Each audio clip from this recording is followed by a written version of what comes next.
Guys, this is a video I have been dreaming about making for years, and I had no idea when I was ever going to be able to bring it to you. But I knew at some point in my life I would bring this video to you, which is I have finally achieved the purchase, genuinely, I know it sounds crazy, of my dream car, one of the holy grails that needs to be in the permanent collection. This is my Renault Twizzy.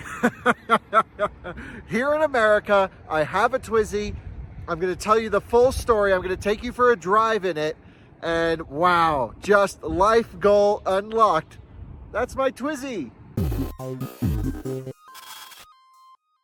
This, my friends, is a 2012, at least I believe it to be a 2012, Renault Twizzy, an early one. And it's actually like the perfect color, an orange Renault Twizzy. It has the optional doors that go up. I'll demonstrate to you here really quick. I just pull on this little handle and boom, scissor doors, baby. Take a look at this thing. How sick is that? Have doors on either side, also have windows for it, although they're kind of crappy, so I think I'm gonna probably upgrade to a different kind of window from Renault Twizzy Parts. They make a pretty nice window. It's actually on the one that I reviewed in Oslo.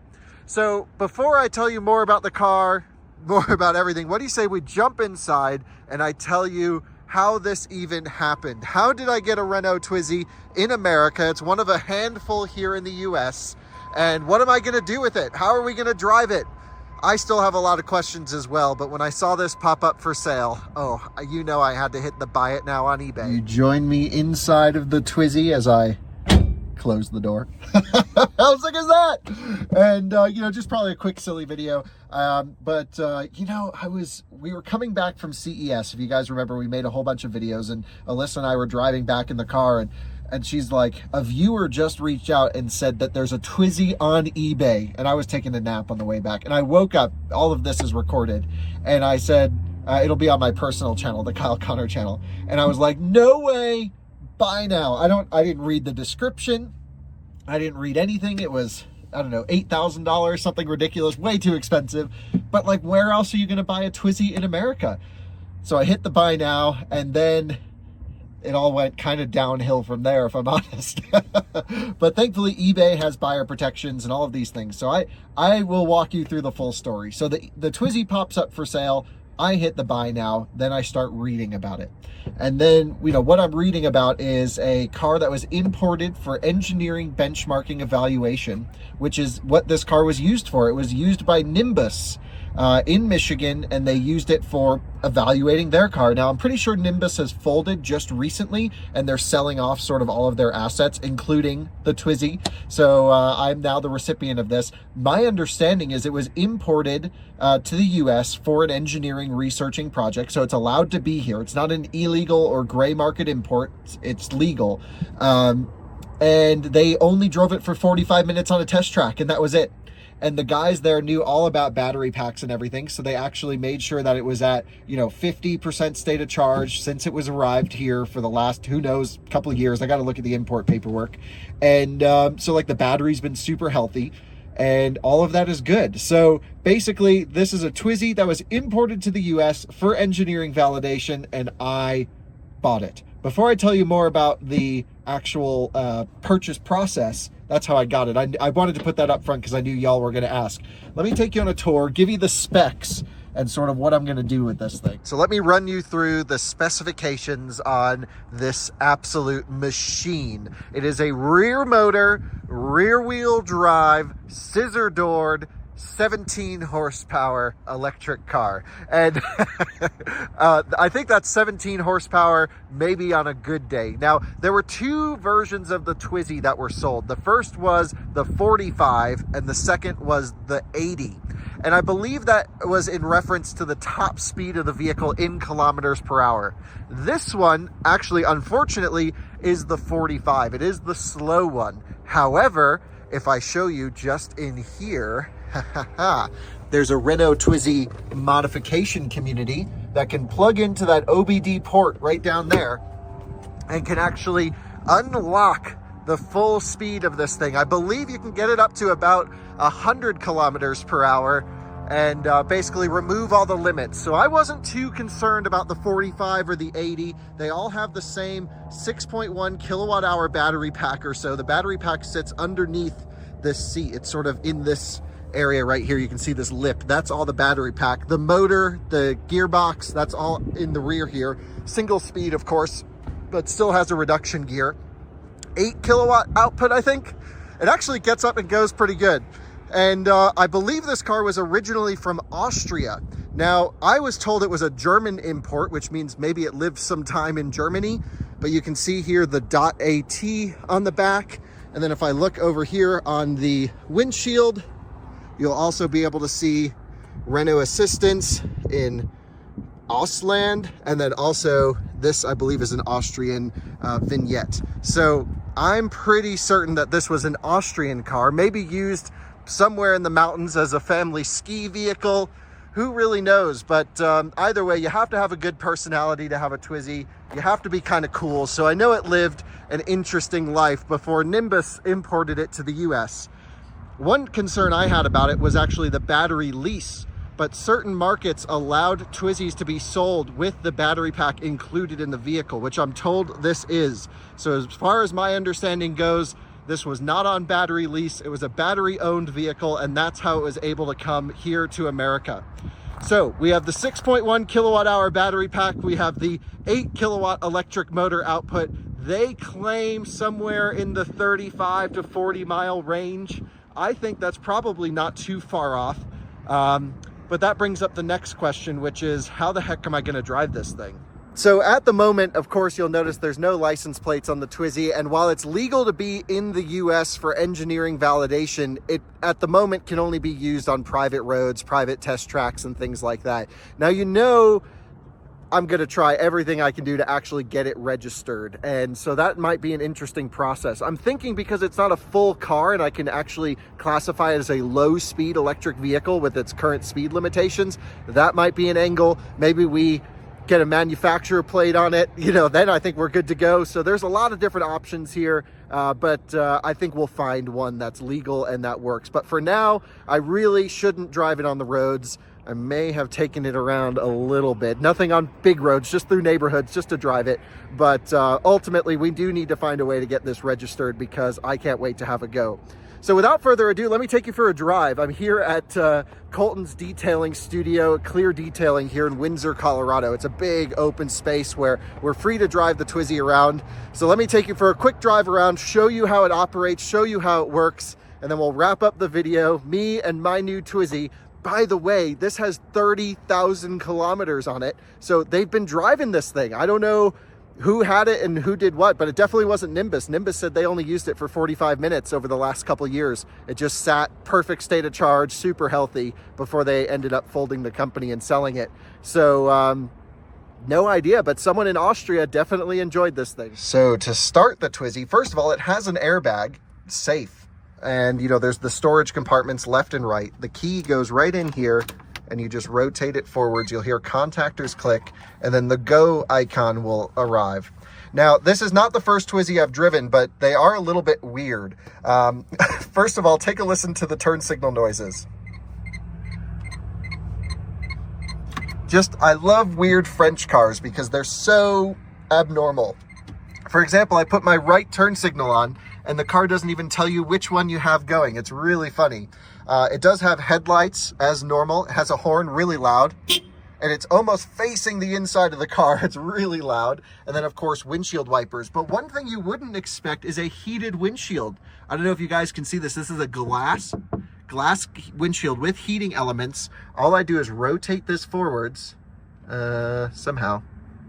There we go. Rotate it forwards just like that. And you'll see the heating element is on and working. Now that relay is known to fail, but the actual components work. I might just want to have a spare relay on hold just in case. Very nice. Now, if I scroll through the data here, you'll see 29,640 kilometers, 5.6 km that we've put on it.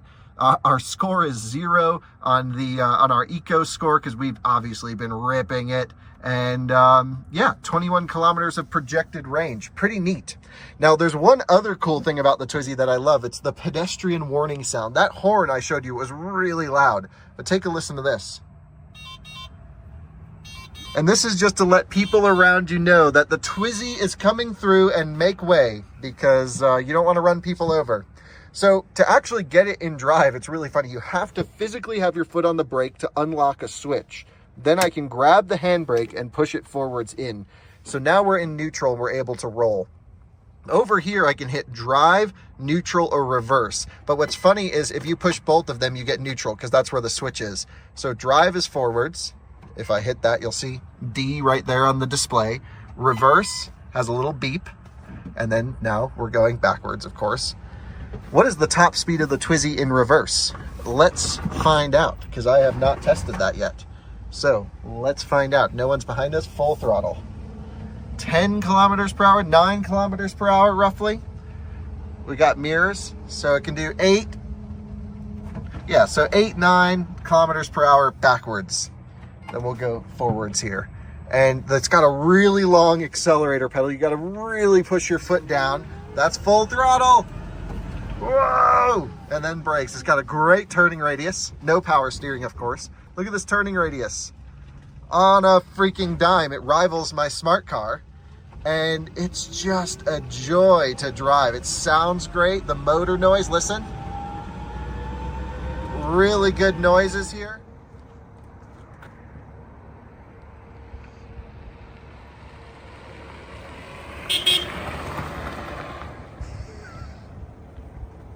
A little bit of regen happening as we slow down.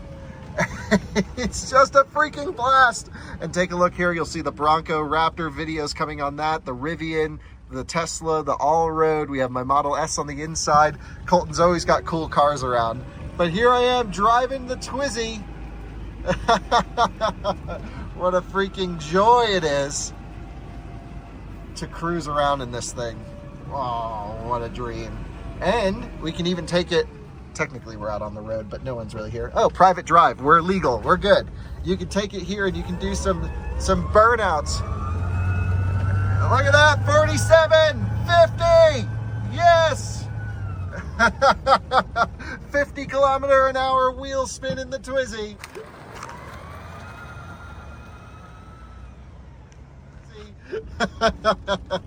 Just a freaking amazing vehicle. Great turning radius again. You can just kind of squeeze all around through here. And if you want to do big skids, you just hit the throttle. And it just lights up the tires. Nothing else on the planet can put a smile on a face. On my face, like a Twizzy. No ABS, that's full lockup. And full wheel speed. Now,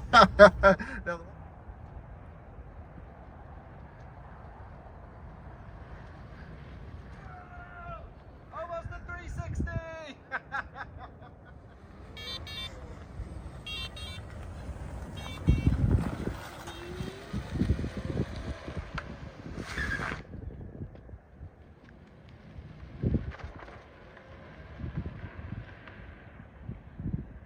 Now, the one thing I want to be really careful of course, is going from wheel speed on a slippery surface to the pavement, because, you know, low mu to high mu with those little tiny half shafts that are on this thing would not be the best day. But as soon as I can get a plate on this thing, figure out how to. I really think a manufacturer plate is going to be our best bet.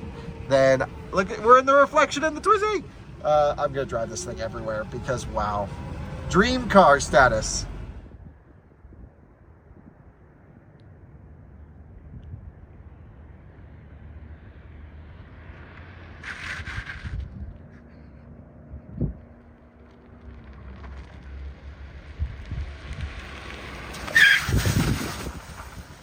Twizzy! And so now, after a little ride, I pulled it here to Colton's detailing bay just to give you a quick overview of it. So after I had purchased the car, actually what was kind of funny, the story will go, is, I didn't hear from them at all. I emailed, I called, I texted, and I thought, oh no, someone set out to scam me, because they know the best way to scam me would be to list a bright orange Renault Twizzy for sale on eBay. And thankfully, I have some viewers who work for eBay Motors, and they're like, hey, nothing to worry about. We got your back if it falls through. So, okay. And it got to the point where I was like, oh no, the Twizzy's not going to happen. Until finally I got a message back from the seller, who's now a friend of mine. He was just happened to be on vacation, and he's like, oh, damn, didn't realize you bought the Twizzy. Let's arrange the pickup and do all the stuff. And it was all great since then. Really, really nice. So I drove out to Michigan in the Rivian R1T, and then I threw this in the bed of the Rivian. We'll have a whole road trip video coming back. Head over to my personal channel where I have a video of us actually unloading it, which was kind of a fun challenge. And yeah, then I got the car here. So it all worked out great. It was really fun. There was only one issue with shipping it. This lower piece right here fell off during the drive back, and I had it reversed into the Rivian because most of the weight's in the rear, and I didn't want it all sitting on the tailgate. And I think just too much reverse speed ripped off that little piece. That should be an easy thing to find online, I hope. And that will get replaced. But let me take you on a quick look at the condition of this. It was obviously covered in salt and schmutz by the time I got back from Michigan, looking very similar to actually how my Model S is looking over here, just covered in crap. But Colton just gave this a wash. I think he said it was the easiest car he's ever washed. And I'll take you on a quick tour. It's not perfect by any means, but we're certainly going to, try and restore some of the plastics. But it looks really good. First of all, it's the correct color of choice. The plastics are in okay condition, I would say. Could use a little bit of a coating, I think. The paint definitely is hazy. It's not been loved, but a little bit of polish will come back. We actually probably want to massage this and make it look a little bit nicer, because on both parts of the roof, there's some black paint that's been, or I should say the paint has just been rubbed off completely. So I'm thinking maybe they had a roof rack or an accessory up there, maybe something Nimbus was doing with it. But overall, the condition is, I would give it a solid 7 out of 10. I want to get the factory alloy wheels for it. I don't love these. But when you're buying a Twizzy in America, you don't have much choice at all. And I'm really pleased with this one. It came out great. Just a little bit of a nick on the seat right there. Yes, by the way, I didn't even mention there is a rear seat. And guess what? I fit perfectly back there. So we had 2 people in here. Actually, both Colton and I were in here driving completely fine yesterday, which is great. So now that gets to the next question, driving. Well, how the heck are we going to charge this thing? That's going to be a bit of a challenge. If you look under this cover, there is the Euro Schuko plug right here. Now in the US, we don't have this plug, and we can't just use a regular adapter to a 120 volt outlet, because the onboard charger of the Twizzy, my understanding, at least I haven't tried it, maybe we should, needs 240 volt service. In Europe, they use 230. Here we use 240, and it's close enough where the onboard charger can handle it. So I have an adapter over here. The guys who sold me the Twizzy gave me this. It was really nice of them. That goes from the Schuko plug to a NEMA 620. And it's an L620 right here. So we could install, of course, an L620 and just charge it off this cable, which certainly is a possibility. The second is I just ordered an adapter from a NEMA 1450 to the NEMA 620. So it'll basically plug into this plug right here, and then it will go into the Twizzy, the 620 connection. And then I've come up with something pretty complicated. You'll see here on this Autel charger, this J1772 port. Well, what's funny is in Europe, in order to charge the Twizzy at a public charging station, they make an adapter from Schuko to Type 2. And then there's also adapters from Type 2 to Type 1. And I think we're going to have multiple ways to charge this, but ultimately I'm going to work up a little rig where we should be able to plug this into any public charging station and get juice. I actually don't know how fast the onboard charger is, maybe 2 or 3 kilowatts at most, and probably closer to 2 kilowatts, I would think, somewhere around there.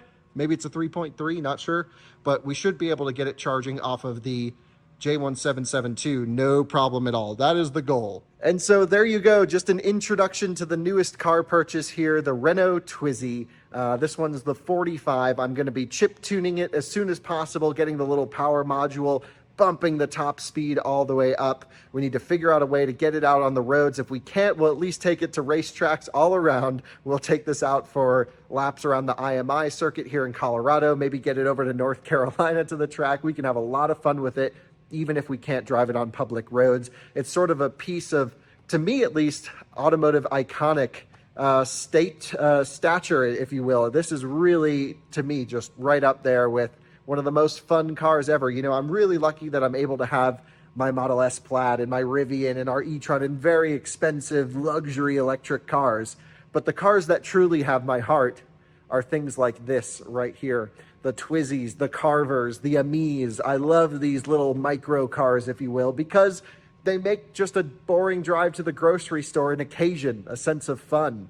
And that's all I want in a car, is to get from A to B with a smile on your face, and nothing does it more than the Twizzy. So this, when we're building the hub over the next few months, hopefully you guys are following that series on my personal channel. You'll see the Twizzy going in there. You'll see a storage location for all of them, and they're all going to get driven. All the battery packs will be good. I just ordered all the adapters to charge the Twizzy, because right now we have no way to charge it, so I'm driving it sparingly at the moment. And hopefully later this week we'll have all the adapters and all of the adventures to come with the new out-of-spec Renault Twizzy. Thanks so much for watching another out-of-spec reviews video. We'll see you in another one soon. Bye-bye. Twizzy!